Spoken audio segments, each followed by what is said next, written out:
menej prehliadky a viac menej budú stále expozíciu priamo v galerii v priestoroch hotela Lovnica.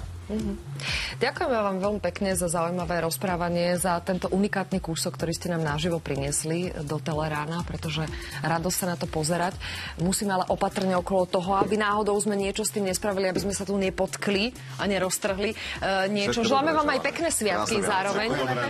Majte sa. A teraz sa budeme trošku venovať k tým ľuďom, ktorí nesedia len tak na gauči, ale snažia sa žiť takým aktívnejším spôsobom života, chodia napríklad cvičiť a vďaka cvičeniu mávajú občas aj tú svalovicu. A to je vraj dôkaz toho, že cvičíme správne. Ale teda svalovica nemusí byť taká bolestivá. Viac už o tom Marcel Duda, fyzioterapeut, a Andrea Zabáková, ktorá je odbornou konzultantkou Carnomed. Vítajte medzi nami. Dobré ráno. Budeme sa teda rozprávať o prípravku, ktorý sa radí medzi prípravky proti stárnutiu, je silným antioxidantom, ale vraj zabara aj v prípade svalovice. Je to pravda? Áno, určite. Karnozín ako látka bola vyskúmaná práve, alebo objavená práve v kostromom svalstve a má veľmi dôležitú vlastnosť, ktorú objavil ruský vedec Severín. A to je práve regulácia vnútrobunkového pH, čiže znižovanie kyslosti tohto prostredia počas intenzívnej fyzickej záťaže. To hrá veľkú rolu práve v zabránení tej záťažovej svalovej horúčky a tým pádom znižuje riziko svalovice. Vy ste fyzioterapeut, má význam karnozín aj vo fyzioterapii? Určite áno. Aký? V podstate karnozín zvyšuje regeneračnú schopnosť bunky. A pri podávaní karnozínu sval funguje tak, že je v podstate menej unavený, tým pádom zvyšuje svoju efektivitu v rámci cvičenia a tým, že samotný sval je potom silnejší, viacej vydrží, tak dokáže priaznivo vplývať aj na samotnú rehabilitáciu, kedy potrebujeme mať svaly vyslovene silné na to, aby jednak urýchlili tento proces a takisto zastabilizovali aj svalstvo. Môžeme teda povedať, že tento antioxidant je užitočný pre športovcov? Myslím si, že určite áno, pretože vedecký tím doktora McFarlana z Austrálie vyskúmal, že karnozín zvyšuje svalovú silu a vytrvalosť, čo sú vlastne dva základné aspekty pri zvyšovaní fyzického výkonu. A takisto vďaka týmto účinkom, ktoré vieme využiť aj vo fyzioterapii, si myslím, že karnozín môže hrať významnú úlohu v budúcnosti športovej fyzioterapie. Pani Zabáková, ako je to s karnozínom pri poúrazových stavoch?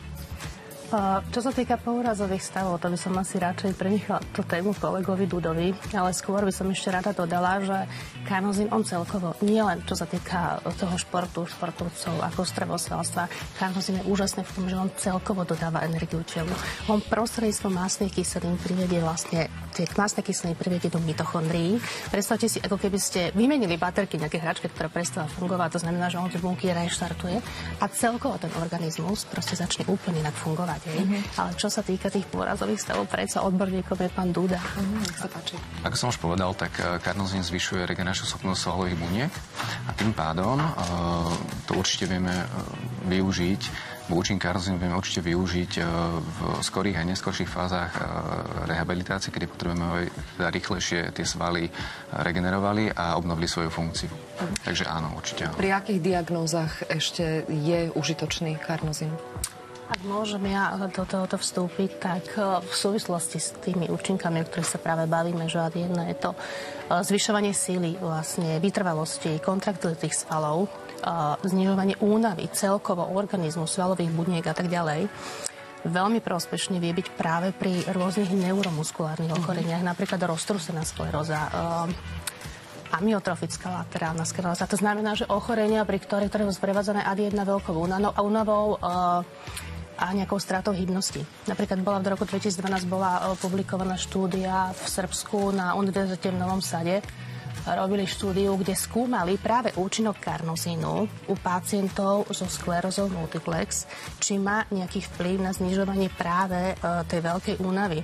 Relevantný výsledok, proste podstatne nižšie pociťovali únavu pacienti, ktorí užívali ten karnozín oproti pacientom, ktorí dostávali napríklad placebo. Takisto poznáme prípad zo Srbska, kde pacientka, ktorá už pri prvom ataku zostala priputaná na invalidný vozík. prvých 6 mesiacoch dokázala vôbec na vlastných rukách sa dvihnúť, aby sa premiestnila vlastne k chodítku po 2 rokoch, aspoň podľa toho videozáznamu, čo spomínala, tak sa pohybovala už len s tým chodítkom, hej, čo je obrovský úspech. Je dlhodobo na karnosine proste nastavená a dokázala sa prispôsobiť a začleniť opäť do tých rodinných povinností, starostlivosť o deti a tak ďalej. To znamená, že ako úžasná látka, úžasná vec. My vám veľmi pekne ďakujeme za tento rozhovor. V tejto chvíli sa obraciame na Mišku, ktorá má pripravenú takú peknú, milú vec pre jedného z našich televíznych divákov. Áno, diváčka Margita K. z okresu Nové Zámky získava balenie Carnosin Extra na posilnenie a regeneráciu kĺbov a kostrového svalstva od spoločnosti Carnomed. Gratulujeme.